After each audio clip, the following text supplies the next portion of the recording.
میں چاہتا ہوں کہ کچھ باتیں آپ حضرات کے سامنے عرض کر دوں۔ ابھی حضرت مولانا عبدالمتین صاحب ندوی دامت برکاتہ العالیہ نے بڑے پر مغز خطاب سے آپ حضرات کو مستفیض فرمایا، اور میں چاہتا ہوں کہ بس انہی کی بات کو لے کر کے تھوڑا سا اور آگے بڑھا دوں۔ یاد رکھیے، ابھی میں نے آپ حضرات کے سامنے جو قرآن پاک کی تلاوت کی ہے کہ ان عدت الشہور عند اللہ 12 شہرا فی کتاب اللہ یوم خلق السماوات والارض منها 4 حرم ذالک الدین القیم۔ اس کا ترجمہ یہ ہے کہ بے شک مہینوں کی تعداد اللہ کے نزدیک 12 ہے، اور یہ اس وقت سے ہے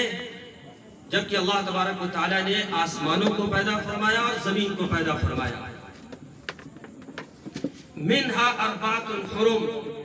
اور ان میں سے 4 مہینے بڑے محترم ہیں، بڑے مقدس ہیں، بڑے پاکیزہ ہیں، قابل احترام ہیں۔ جب اسلامی سال کا آغاز ہوتا ہے محرم الحرام کے مہینے سے، تو بہت سارے لوگوں کے ذہن میں یہ بات پیدا ہو جاتی ہے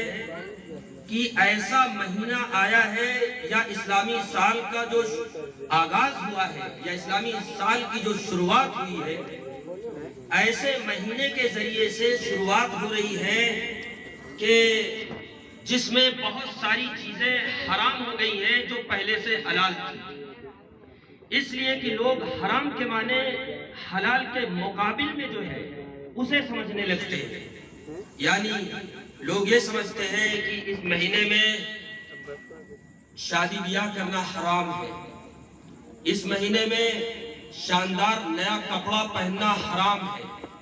اس مہینے میں کالا لباس پہننا چاہیے، اس مہینے میں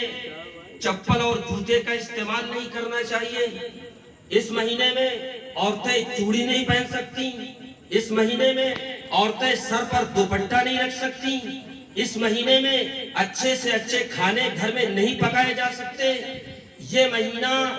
ایسا ہے کہ جس میں بہت ساری چیزیں حرام ہو گئی ہیں، کیونکہ یہ حرام کا مہینہ ہے۔ لیکن یاد رکھا جائے کہ حرام کے معنی یہاں پر ہیں حرمت والے، تعظیم والے، احترام والے، تقدس والے۔ جیسا کہ اللہ تبارک و تعالیٰ نے قرآن پاک میں حرام کا لفظ مسجد کے لیے استعمال فرمایا، سبحان الذی اسری بعبدہ لیلا من المسجد الحرام الى المسجد الاقصی الذی بارکنا حولہ۔ آپ ذرا غور کیجئے کہ مسجد حرام کے لیے جس کی طرف ہم اور آپ رک کر کے 5 وقت کی نماز ادا کرتے ہیں، جمعہ کی نماز ادا کرتے ہیں، کوئی بھی نماز ہم پڑھتے ہیں تو اسی مسجد حرام کی طرف ہم رک کر کے نماز پڑھتے ہیں۔ تو مسجد حرام کے کیا معنی؟ کیا مسجد حرام کے معنی یہ ہے کہ ایسی مسجد جس میں نماز پڑھنا ہی حرام ہے؟ ہرگز نہیں، بلکہ ایسی مسجد جو قابل احترام ہے، قابل تقدس ہے، بڑی عظمت والی ہے، بڑی حرمت والی ہے۔ یہی وجہ ہے کہ اس کی حرمت اور اس کی عظمت کو پیش نظر رکھتے ہوئے حضور پاک علیہ السلام نے اس مہینے کے بارے میں بیان فرمایا کہ افضل الصیام بعد رمضان شہر اللہ المحرم، کہ سب سے افضل روزہ رمضان کے بعد اگر کوئی ایسا مہینہ ہے جس میں رکھنا افضل ہے تو وہ محرم الحرام کا مہینہ ہے۔ شہر اللہ المحرم، شہر کے معنی ہوتے ہیں مہینے کے، یعنی ایسا مہینہ جو حرمت والا ہے، جو تعظیم والا ہے۔ مہینے تو سارے اللہ کے ہیں، لیکن اس مہینے کی نسبت اللہ کی طرف کرنا یہ اس کی تعظیم کو بڑھاتا ہے، اس کی عظمت کو بتاتا ہے۔ جیسے مسجدیں ساری کی ساری اللہ کی ہے، مساجد اللہ ساری کی ساری مسجدیں اللہ کی ہے، لیکن خانہ کعبہ کو اللہ کی طرف نسبت کرنا یہ خانہ کعبہ کی عظمت کو بڑھاتا ہے۔ جیسے آپ کہتے ہیں بیت اللہ، کعبۃ اللہ، یعنی اللہ کا گھر، اللہ کا کعبہ۔ تو آپ ذرا غور کیجئے کہ اسی طریقے سے اس مہینے کی عظمت کو دوبالا کرتے ہوئے اور عظمت کو بڑھاتے ہوئے اور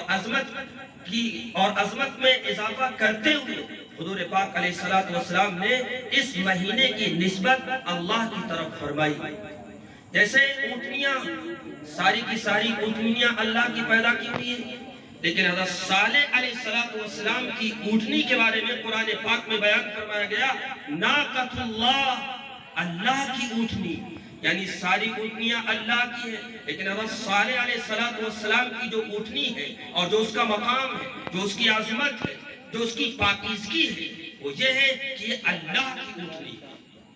تو میرے بزرگوں، اللہ تبارک و تعالیٰ نے 4 مہینوں کو بڑا محترم بنایا، اور یہ اس وقت سے ہے کہ جبکہ اللہ تبارک و تعالیٰ نے آسمانوں کو پیدا فرمایا، زمین کو پیدا فرمایا۔